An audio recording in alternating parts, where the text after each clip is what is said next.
Well, hey, everybody, welcome to Our Watch. The girls in our community are in danger. I think you all know this by now. There are men who want to go into their locker rooms. There are boys that want to go into their bathrooms. This is dangerous for young ladies everywhere, and we got to do something to stop it. There is a man in our community who has been doing much to try to prevent these things from happening and doing much to try to protect our young ladies. His name is Dr. Joseph Komrosky, and he is with me today. Dr. Komrosky, thank you so much for being with us. You're welcome, Tim. Thanks for having me on. Yeah, you know, you're stepping up. You're doing a lot to protect young ladies. You're doing everything you can to do that. But there's a lot of people that are against you in that as well. I would think that there are more people that are for you in that, though, than that are against you. Is that a fair statement? Yeah, I would say that the majority of the community in Temecula and even Marietta have traditional family values, which leans conservative, and they're against this wokeism creeping into K through 12 schools. So I would say yes. Yeah. Yeah, you know, I think, you know, there's still an element of common sense in our culture where we get this. There are boys, there are girls. There's no in between, and you can't switch. Yeah. You know, so why would we let a boy into the girls' locker room? It's not fair to those girls. No. One thing is, I thought about this in the last few weeks. I'm like, why would you, if you had a trans girl, somebody who's a biological boy identifying as a girl, why would you allow them to play in a sport, to come after girls? You might say they don't necessarily think they're coming after girls, but why would you allow that? The only thing I can boil it down to is you hate girls. You're not saying it out loud explicitly, but that's what's going on. You literally don't care about the girls. You care more about your trans kid. And I'm like, yeah, the trans kid could be blessed, you know, through our K-12 schools, just like each and every student. But once you start inserting them into biological girls' sports, you're robbing from them. You're stealing from them. So the only thing that I could think of is an implicit hate, like you just don't care, or this apathy. And that's what I see in our woke culture, especially in California. But that's being dismantled from the highest laws of office now through President Trump, and you got the lowest forms like the local control school board, city council. Right. We're both throughout the country are trying to dismantle this, and I'm sitting here baffled. Like, what are you doing, California? CIF is being currently sued because even though Trump passed this law saying we're going to restrict funds with these schools that allow that, CIF's like, nope, we're going to allow it, and they're being sued. Like, where do you draw the line? Right. With common sense, yeah. Right. And you talk about school boards. For those who are tuning in that may not know, you are a school board member in the city of Temecula. Yeah. I know you're not here today to speak as a school board member, but you are, and a school board member you have been for the last several years, and you're doing much, like I said, to try to protect the young ladies. Yeah. What has the school board in Temecula been doing? Okay, yeah, I can speak as a school board member because this last Tuesday, our school board, 5-0, we supported Kate Sanchez's bill, AB 89. And basically, just to give this the lay of the land, over 10 years ago, there was an Assembly Bill 1266 that supported, let me read this to you because I think the general member of the community really needs to hear this.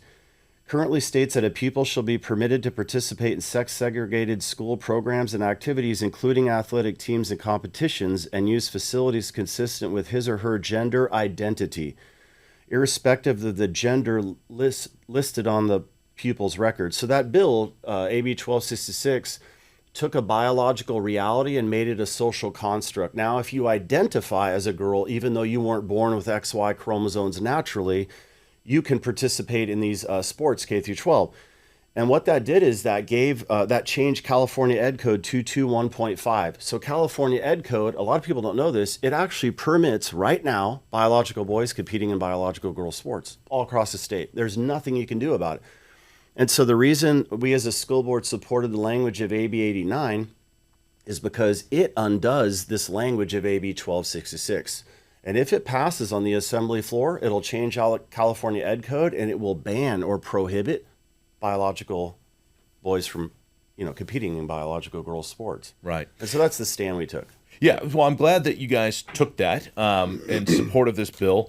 You said, it permits it now in the state of California. There's nothing you can do about it.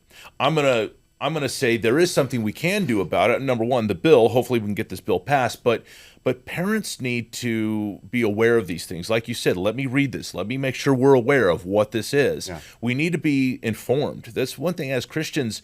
A lot of people, I don't want to talk about this stuff as political. Well, Ephesians 5:11 says we're supposed to have no part in wicked deeds done in darkness. Rather, we expose them. Yeah. We have to expose these things and shed light on it. We're the light of the world as Christians. We shed light on it. And once we put a light on it, now we're aware and we can deal with these things. So parents need to know, okay, I'm not going to let my girl be on that team if there's going to be a boy in the locker room with her. Yeah. And if all the parents would pull their kids, Yeah. that would solve it right there. Not going to happen, and so parents need to be aware and say, not on my watch. I'm not letting my daughter be put in a dangerous position like that, and the parents of the transgender child, how mean to put their child in that type of position. Their child needs help, of course. The child suffering from, gender dysphoria. Get the child help. Don't just put the child in there with other students, and it's causing a ruckus for everyone. Yeah, I agree. It's just not fair. It's really not fair. Yeah, when you mentioned there's something you can do, of course, that's the solution. You support the AB bill right now, and that's on high. That's coming from the highest level, the regional support from the state, and you can also support local control, school boards, city officials, if they're getting involved. So what you do is multiple school boards get on board with this, or even city council. Then it gives the assembly person more oomph at the highest level to do away with this. And that's what we want to do, is to change California Ed Code. Yeah. Why? To protect girls, keep them safe, and have fairness in sports. Right. Common sense. Yeah, common sense. President Trump has been issuing executive orders along these lines. Yeah. How have school boards in California been responding to his executive orders? Well, publicly, you might say on their respective social media websites, I don't know, but their support, and people are excited because now you get the highest person in the country, the president, helping us. I'll use the word vindicating our efforts from months and months of fighting this wokeness, and for some of us years, for some of us being recalled and reelected on these issues. Right. And I want to reduce political and social activism in the schools. That's why I ran. What does that look like? Protecting the innocence of children, empowering parents. That's the umbrella that situates itself above all these issues right now, one of them being biological boys competing against girls. Right.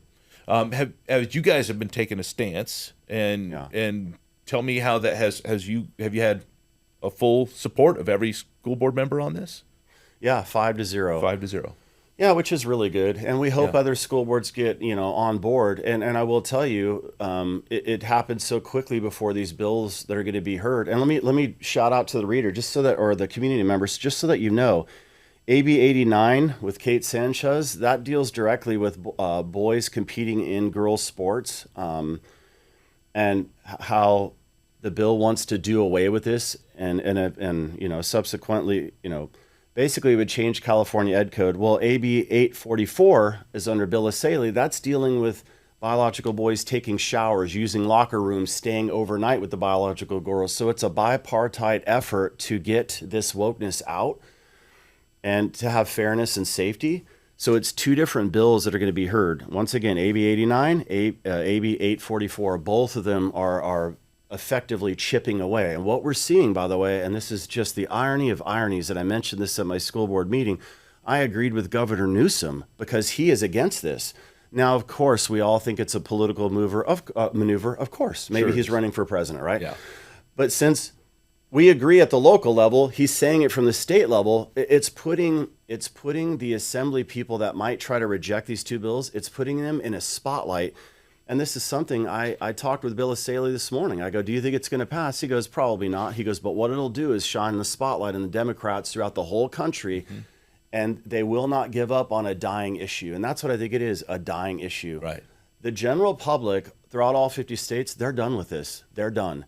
Does that mean everyone? No, but the majority, we're done. We don't want to see it in our country. Right. Yeah, it's not safe. We want our daughters to be safe. And, it's high time people stand up and do something about it. I've been talking a lot lately about the mama bears, and God bless the mama bears. I know many of them are tuning in. And so God bless them. But I want to see the Papa Bears getting involved. I want to see the men being men and stepping up. I obviously my kids are grown. I've got grandkids now. But I consider, like, what would I do if somebody tried to put a boy in the locker room with my daughter? I would have. It would have been a bad day at that school. Yes. I'm serious when I say that. Men need to step up and protect their daughters. And why that hasn't been happening, I don't know. But I'm starting to see a turn where men are starting to step up. And I think it's, leadership like yours, men stepping up saying there is something we can do and we're going to do something about it. We're not going to allow this anymore. We're going to protect our children. Are you seeing more men get involved in this topic? Yes, and I think it's infectious when a man stands up to defend his family and the innocence of his kids. It's infectious. Other people see it and go, I want to do that. Well, yeah, well, get up and do that. Show up at a school board meeting, show up at a city council meeting, show up at an assembly meeting, get out there and voice your concerns. My daughter's 23 now, and she aggressively participated in sports, club soccer and basketball at Mater Dei. I would have been beside myself if a biological boy was in that locker room with her. I would have been shouting off the rooftops. I can retrospectively say that now. I'm beyond that. But my son's 9 years old. Just imagine the conversation that he brings home to his mommy and daddy when he says, "Mom and Dad, I don't understand what's going on. There are boys, in girls' locker room and competing in sports." And you have to sit down with your kids and explain this to them. It's like my grandfather. He would have rolled in his grave if he thought that this is a reality that's happening. Well, it is in real time. So going back to the men, Chronicles, 2 Chronicles, if my people, quote it for me. Who are called by my name, right? Yes. Yeah. Will humble themselves. Yeah. Right. Turn away from their sin and turn back towards God. And the only way they stand up and they do this in the rightful way before God is to humble themselves. Yeah. So and I think that the grown men, the Christian men throughout our country, they have to pray. And they have to let go of the cowardice. They have to be willing to step forward, even if they get opposition, to defend these kids. You're the highest person in the family. You're the spiritual head of the household. You have to protect your wife and kids. And I don't see a lot of men doing it. I pray to God that changes. Yeah. I think we're definitely turning a page in America. I think men have been attacked for so long, and now what we're seeing is an attack on the women. This is an attack on women. Putting men in women's sports, putting men in our young daughters' locker rooms. This is an attack on women, and women are seeing that too. That there are old school feminists going, "What are you doing, putting a man in the locker room?" So this is an issue that, like we keep saying, is a common sense issue, and it's waking up the men to go, okay, I need to be involved. I need to engage in this topic. I'm going to protect my wife. I'm going to protect my daughter. Years ago when Target came out with their bathroom rules, and I remember people were like freaking out about it. And I remember telling the men in my congregation, did you need this rule to come up? Did you need Target to make this rule to come up for you to realize you have to protect your daughter when she's going into the restroom? Right. I didn't need that rule. I've always been aware of it's a public restroom. I need to ensure the safety of my daughter or my son when he was young. Always that's something that man has called to do. We are protectors, and we should be protecting our family. Yeah, I agree. It's baffling. Yeah. But people are starting to step up. You've been leading the way on that. As a school board member, as a Christian man that you are, you're very well aware of God's word telling us that we're supposed to be praying for all who are in authority, so that way we can live quiet and peaceable lives in all godliness and reverence. I want my audience to know, how can they be praying for you as a school board member? Just in prayer, that when we bring forward a potential policy or a resolution, that the other school board members that have conservative values, if they do, that they're on board, and that we're not, and this goes for all school boards all across the state, people to work in unison to protect the innocence of children and empower the parents and just good and safe education. But I see a divide across school boards throughout the state, and part of it I think is that some people say a certain thing when they're running, and when they get elected, they're completely different. Yeah. And people need to find good, strong, God-fearing candidates whether men or women, to run so that they mean what they say and say what they mean during the campaign and after. And I've done that, and we need more of that. Right, right. Yeah, you've done that to great risk to your livelihood. I mean, you've been attacked left and right. Yeah. People have gone after your dissertation, trying to pull your doctorate from you. I That mean, sucked. yeah. I can only imagine having to defend yourself through things like that. People attacking your marriage, going after you personally and your character. It's just, that's what happens though when you step up. And this is why you were saying, the cowardice needs to go away. Yeah. And the American Christian male, the cowardice needs to go away. Cowardice doesn't mean you're not going to go through. Not being a coward doesn't mean you're not going to go through hard times. It means you're going to go through hard times, but you're going to go through them. Yeah, with God. With God, and that's the beauty, is God doesn't ask you to go it alone. Yeah. He's going to be with you, and He's going to give you strength to endure, as you have seen. But the attacks are real. So we're gonna pray for you for those attacks, that God would give you continued strength. Pray for unity. So you're saying that your request for prayer is that people would pray that as you bring certain resolutions and policy changes to the district that enhance parental rights and the safety of our children, that the other school board members would be on board with you. What else can we be praying for you for? The two girls at Martin Luther King High School in Riverside, advocates for faith and freedom, are representing them now. So people also need to see, a litmus test. Is this abstract? Is it happening here? Yes, it's happening in Riverside. So basically, one of the girls was a varsity track and field. She got bumped to JV because a biological boy was competing against her. And then I think they were wearing these shirts, Save Girls Sports, something like that. And then the school told them they couldn't wear them. So, it was something along those lines. And Advocates for Faith and Freedom, they're representing them. So I pray for those girls. I mean, the girls getting robbed. One of the trans counterpoints is that, there's only a certain amount of percentage of this happening throughout the world. And my counter to their counter is, all it takes is one, just one. Imagine you're the father. Your daughter has worked for years, even decades not decades, but let's say over 10 years at a sport, rigorously training to compete at the highest levels, and then a biological boy comes in and takes that away from her. What are you going to do as a dad? All it takes is one? Well, we have one in Riverside County. And the reason we supported this resolution, or passed it to support these bills being heard on the assembly floor, is because we don't want it happening in Temecula. Another counter argument, well, we don't have that here. Why are you doing this? Because we don't want it, and we want to take a stand. Again, conservative leaders don't talk about what they're going to do in the future. They do it now. They don't wait, because the days are evil. You have to protect your family right now. And these kids in K through 12 schools. Absolutely. Well, Dr. K, I say Dr. K, Dr. Komrosky. I love Dr. K. Okay, all right. So Dr. K, glad that you're with us today. Glad that you're doing all that you're doing. How can people follow you and keep up to date with what you're doing? Dr. K for TVUSD.com. That's my main website, my campaign website. And then we have Instagram. It's DRK, the number 4, TVUSD. And then I think that's linked to my Facebook. But that's it. Okay.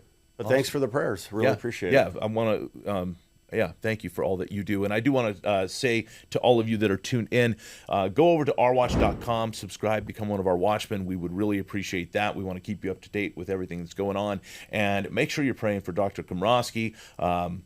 He's stepping up. He's being a leader, and with being a leader comes all the attacks. So we need to pray for him, for his wife, for his family, that they would be strengthened, encouraged, and built up in God. So thank you for tuning in. We'll see you next time right here on Our Watch with Tim Thompson.